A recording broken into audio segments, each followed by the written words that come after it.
Mencela Muslim dan memeranginya. Hadis yang ke-9, An Ibni Mas'udin radhiyallahu anhu, dari Ibnu Mas'ud radhiyallahu anhu qala Rasulullah sallallahu alaihi wasallam, Rasulullah SAW bersabda, sibabul muslim fusukun.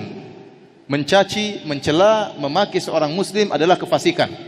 Wa qitaluhu kufrun, dan memeranginya adalah kekufuran. Muttafaqun alaih, riwayat Al-Imam Al-Bukhari dan Al-Imam Muslim. Di sini tahdzir, peringatan dari sikap suka mencela seorang muslim. Seorang muslim dia menjaga lisannya. Maka Nabi sallallahu alaihi wasallam fahishan wala mutafahishan. Rasulullah SAW bukanlah seorang yang mulutnya kotor. Rasulullah SAW bukanlah orang yang suka mengucapkan kata-kata yang keji. Bahkan Rasulullah SAW menegur Aisyah radhiyallahu taala anha yang mencaci maki Yahudi padahal caciannya benar.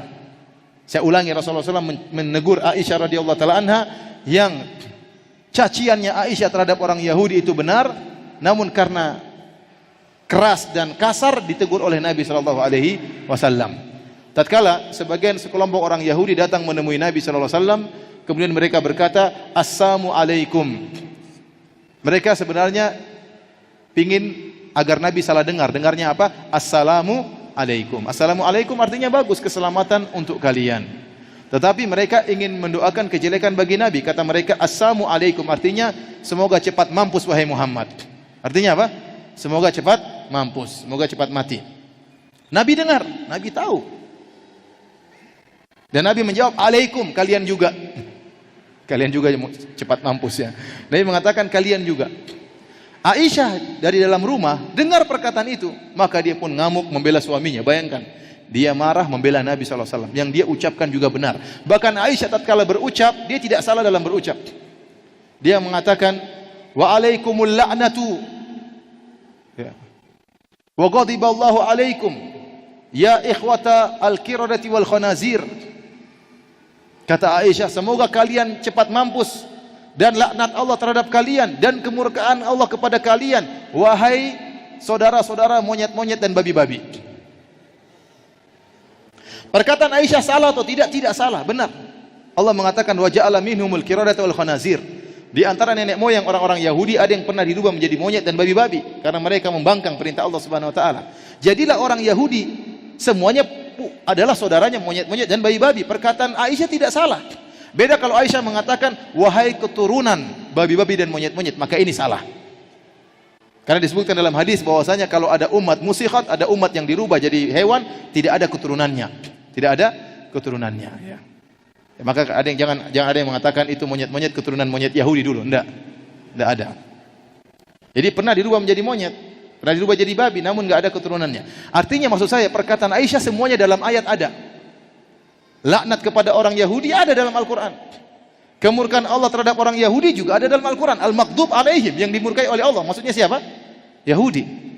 Bahwasanya nenek moyang mereka ada yang pernah dirubah jadi monyet dan babi, ada juga dalam Al-Quran. Namun Rasulullah SAW tegur. Kata Rasulullah SAW, ya Aisyah, ma kana rifqu fi syai'in illa zana, wa ma nuzi'an syai'in illa syana. Wahai Aisyah, tidaklah kelembutan diletakkan pada suatu kecuali akan menghiasinya, dan tidaklah kelembutan dicabut dari suatu kecuali akan merusaknya. Kata Aisyah, tidakkah kau dengar apa yang mereka ucapkan wahai Rasulullah? Kata Nabi, saya dengar dan saya sudah jawab, alaikum. Dan saya bukanlah orang yang bermulut kasar. Jadi maksud saya, ya, kalau perkataan yang benar saja, kalau disampaikan dengan cara yang kasar dilarang, apalagi kalau perkataan yang tidak benar,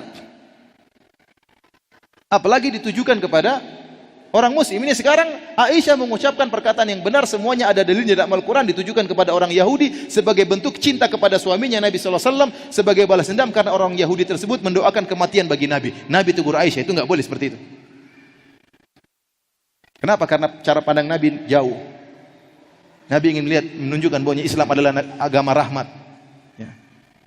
Islam bukanlah agama hawa nafsu. Padahal apa yang dilakukan oleh Nabi, oleh Aisyah seluruhnya benar. Oleh karenanya, tidak semua kita punya sikap membela agama itu, tidak semuanya dibenarkan.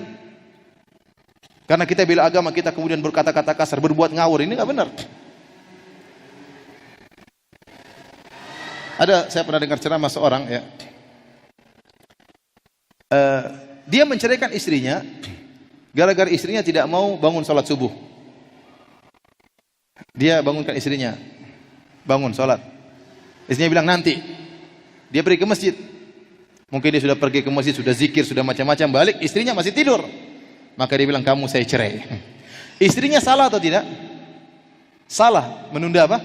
Sholat. Tetapi bukan berarti hukumannya harus dicerai. Maksud saya demikian. Bisa jadi ada orang salah, namun bukan berarti hukumannya harus dikasari. Bukan berarti hukumannya harus dikasari. Nah, kalau Aisyah ditegur oleh Nabi SAW, bagaimana kita mencaci maki muslim yang lain? Kita katakan tolol kamu ya, atau kita hina ya, kita macam-macam. Ini fusuk, kata Rasulullah SAW, fusuk, kefasikan. Mencaci maki, merendahkan muslim yang lain, ini kefasikan. Wa qitaluhu kufrun, memeranginya adalah kekufuran. Memerangi artinya diperangi sampai bisa jadi terbunuh, bisa jadi tidak. Membunuh muslim yang lain adalah dosa besar, tetapi tidak sampai pada derajat kekufuran, kecuali kalau seorang meyakini atau menghalalkan perbuatannya, maka ini bisa jadi pada derajat kekufuran, bukan karena pembunuhan, tetapi dia menghalalkan suatu yang haram. Ya. Ada orang berzina, kafir atau tidak? Orang berzina kafir atau tidak? Tidak. Tapi dia menghalalkan zina, jadi kafir. Karena zina semua orang tahu hukumnya haram. Meskipun dia tidak berzina, dia kafir. Saya ulangi, ada orang berzina tidak kafir. Ada orang tidak berzina, namun dia meyakini zina itu halal, maka dia apa? Kafir. Kenapa? Dia menghalalkan suatu perkara yang haram yang semua orang tahu, dia halalkan.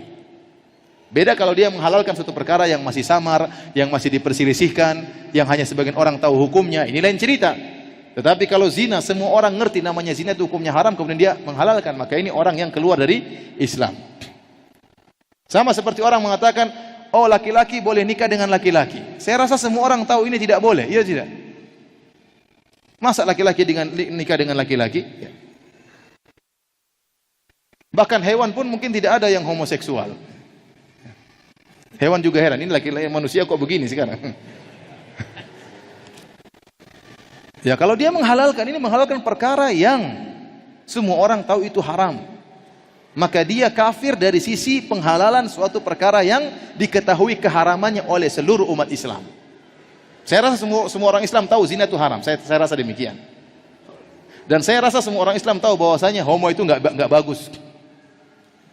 Kemudian dia menghalalkan, mengatakan boleh nikah satu jenis, ya. Maka ini dikatakan kufur. Adapun pembunuhan, seorang membunuh saudaranya, ini dosa besar. Namun tidak sampai pada derajat kafir. Allah Subhanahu wa taala berfirman dalam Al-Qur'an dalam surat Al-Hujurat ayat 9, "Wa in ta'ifatani minal mu'minina qatatalu fa aslihu bainahuma." Kata Allah, jika ada dua kelompok dari kaum mukminin saling bertempur, maka damaikanlah di antara keduanya. Ini dua kelompok sedang saling bunuh-bunuhan, tetapi Allah masih menamakan dengan apa? Kaum mukminin. Paham? Berarti membunuh orang dosa besar, namun tidak sampai pada derajat kafir. Ada dosa-dosa yang tidak menjadikan orang kafir, seperti berzina, merampok, membunuh. Ini tidak sampai kafir. Beda kalau syirik kepada Allah, ini lain, ini kafir. Meyakini semua agama masuk surga, ini kekufuran. Meyakini zina itu halal, ini kekufuran. Tapi kalau hanya membunuh orang, ini tidak sampai pada derajat kekufuran, namun dia dosa yang sangat besar. Oleh karenanya sabda Nabi, wa qitaluhu kufrun, dan memerangi atau membunuh seorang muslim yang lain adalah kekufuran. Kata para ulama, maksudnya kufrun asghar, kufur kecil, kecuali kalau dia meyakini halalnya membunuh saudaranya tanpa ada sebab dia halalkan, maka ini kufur akbar. Tapi kalau dia hanya sekedar membunuh karena hawa nafsu, jengkel sama orang dia bunuh, lagi bertengkar kemudian dia bunuh, maka ini tidak sampai pada derajat kafir, cuma dia